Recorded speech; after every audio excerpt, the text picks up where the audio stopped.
Hello and welcome to Gardening with Ben. This is my new podcast show which I'm launching today, so make sure you click that subscribe button. In these episodes we're going to be talking all the things about gardening, allotments. We're going to be sharing tips and advice. Hopefully we'll get some guests on as well.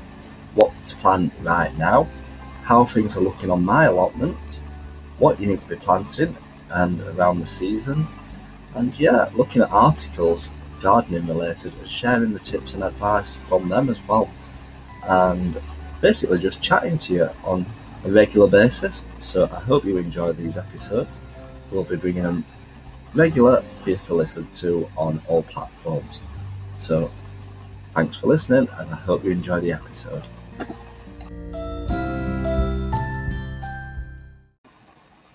So as this is my first episode here on the platforms, I want to share with you about how I got into gardening and what I get out of doing gardening, as gardening is so good for the mind and the body, and it's very therapeutic, and everybody that starts the hobby absolutely loves it once you get into it. So about 25 years ago, I was helping my dad on his allotment, and the way he got started is in our local community. They started advertising saying that there was some allotments near us, and there was only one tenant left, and if nobody else took up the allotment, it looked like they could possibly get rid of them. I don't know if you're allowed to nowadays, but there was only one tenant on an allotment, and thinking now, one tenant on an allotment site which has got about 30 plots on it is unbelievable, because there's that many waiting lists around for allotments nowadays. So there was one tenant left. All the allotment site had gone to wilderness. It was all derelict and unmanageable, and a group of community people got together. They got funding in, they got the allotments all cleared, they got roads built on the site, they got water taps installed. And one of the things that I always say is, if you're looking at getting an allotment, always check to see if it's got water on site, as you can catch water obviously when it rains in the winter time and store it all up, but if you have a summer drought you will not have enough water. Trust me, I've been on loads of allotment Facebook pages and groups, and people were struggling one year in the drought season, and they were having to carry the water to the allotment themselves in the cars and basically take it to the site to water the plants so that they didn't die. So one of the key things to look for when getting an allotment is making sure it's got water on the side. So basically he got an allotment, and I was probably about 13, 14, and I used to help him regularly on his plot, learning how to garden, grow things with him, and enjoy it really. So when the time came that I was around 18, I thought, why am I helping my dad when I'm old enough to have my own allotment? They're not expensive, and I can do it all myself. So I applied to the council and got myself my own allotment. And since 18, I've had my own plot. I'm now 35, so work out the maths for that. I'm not very good at maths. So it's certainly been interesting. If you were to look at my site now, you probably wouldn't think that I've been there that many years, as there's still lots of work to be done on it. I'm forever changing my plot and redesigning it. I always set myself winter projects to do, as obviously nothing is growing in the winter, so I like to do improvements in the winter time, as it's an ideal time to prepare it all and get it all ready for the year ahead. So basically that is how I got into gardening, and since then I've absolutely loved it. And this year more than ever, as obviously we had the first lockdown in March, April time, and you weren't allowed to go anywhere in the first lockdown, literally, but you were allowed to go to the allotment sites. The council will still let you go to the allotment sites.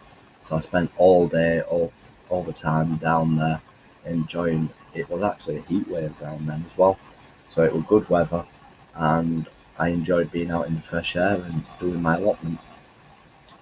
So that is one reason why allotments are beneficial, as it's a great open space to spend time and enjoy being in the fresh air.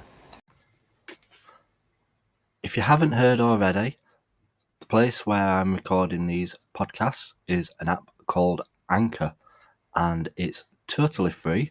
They also put your podcasts on multiple platforms like Spotify, iTunes, Google Podcasts. Straight away, you can also schedule the time that you want it to go on, which is fantastic. There's also creation tools that allow you to record and edit your podcast right from your phone or your computer, so you can record your podcast literally anywhere you want.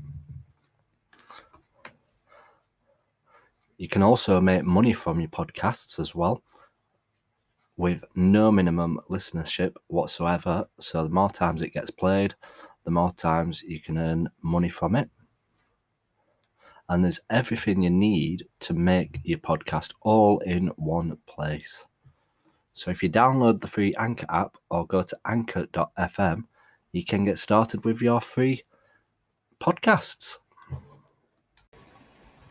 The best thing about having an allotment is that it's all experimental, as there are absolutely hundreds of seeds and fruit varieties, different types, different sizes, different colours, produce that you wouldn't see in the shops. You can even get purple carrots, black tomatoes, purple cauliflowers, which I've grown this year, and it's just amazing trying different things, and even having little competitions like who can grow the tallest sunflower or who can grow the biggest pumpkin.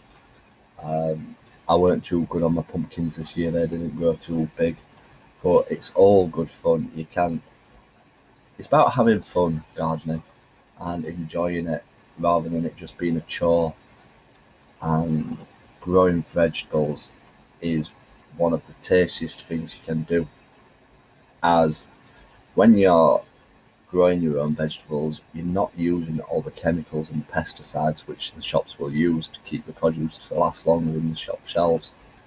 And the taste of homegrown potatoes, they just melt in your mouth.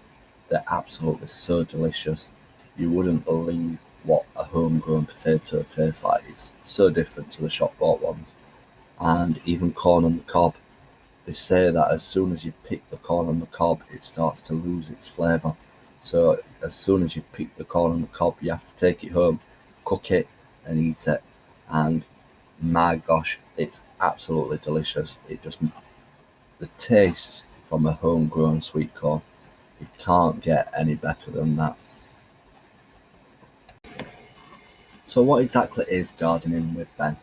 Well, Gardening with Ben started off originally as the Yorkshire Gardener, as I'm from Yorkshire, so I started up a Facebook page called the Yorkshire Gardener. Basically, the Facebook page was for me to document when I planted stuff, how I planted it, where I planted it, and how well it actually grew. So then I could look back the year after and see how things have grown, if I planted it at the right time, or where I planted it, as a lot of stuff you're not meant to plant in the same spot the year after. So I started documenting it all, keeping track of it all, and then suddenly I just started getting followers from the local area, and I thought, wow, people are getting interested in what I'm doing. And then it started going worldwide, like Australia, America, and I thought, blimey, people are finding it interesting what I'm doing on the allotment. I couldn't believe this. Just little old me getting on with my gardening, sharing what I'm doing, and the interest what I have in gardening. So then I thought, I'm going to have to start sharing tips and advice, because people are seeing what I'm doing, or they're learning how to do it, and they want to know how to do it themselves. So I started sharing tips and advice. Then I started doing live videos from down on the allotment, which I'm telling you, it took so much guts to press that live button on Facebook. and go live down on the plot, because I thought people will ask me questions that I don't know the answer to. I'm just an amateur gardener. I've been doing it for years, but I'm still learning all the time. And I thought, if people ask me stuff, what am I going to say? So if I don't know the answer, I'll throw it out to the rest of the people that are watching and let them answer, because there's lots of other gardeners out there and they all get involved as well, and it seems to go down really well. So yeah, I've started doing live videos, and I started off with like 1,000 followers. Then next moment it's at 5,000, and then it's got up to 15,000 followers. I thought, wow, I really can't believe how many followers I've got now. So when I got to about 10,000 followers, I thought I really need to make my page more professional. So I thought I need to rebrand it. As I was reaching a bigger area, I weren't just focusing on Yorkshire. I thought I need to change the name of it so that it reaches everybody. So hence I called it Gardening with Ben. Quite a few of my followers were calling me by my name, not the Yorkshire Gardener, and obviously if new people joined, they wouldn't know what my name is. So I changed it to Gardening with Ben. I lost a few followers, I'll admit that. Obviously a few people weren't impressed with changing the name of it, but there you go.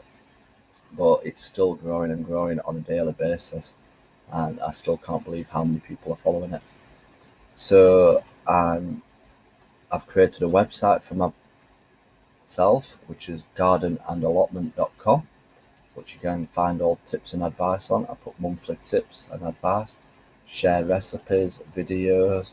I've even got a shop on there now selling products with hoodies on, which are ideal for Christmas. Hint, hint, with funny slogans on, like sometimes I just wet my plants, which is a funny one. So yeah, I'm not growing old, I just need repotting. So I've got some great designs on now, which I've had done, and they seem to be going down really well. So if you're looking for a Christmas present, head over and have a look at them and get some ordered. So yeah, the Gardening with Ben brand has grown, and currently I'm unemployed. So I'm looking at different ways of getting this platform bigger, as it's something that I absolutely love doing and I would love to do it full time. So I'm looking at different ways of building the brand, hence why I've started the podcasts. I'm going to be doing more of these on different tips and advice on what I'm doing down on the plot, and just having a general chat as well, really, so that people can listen as they're driving or down on the allotment or in the garden. So I hope you do enjoy them, so click that subscribe button.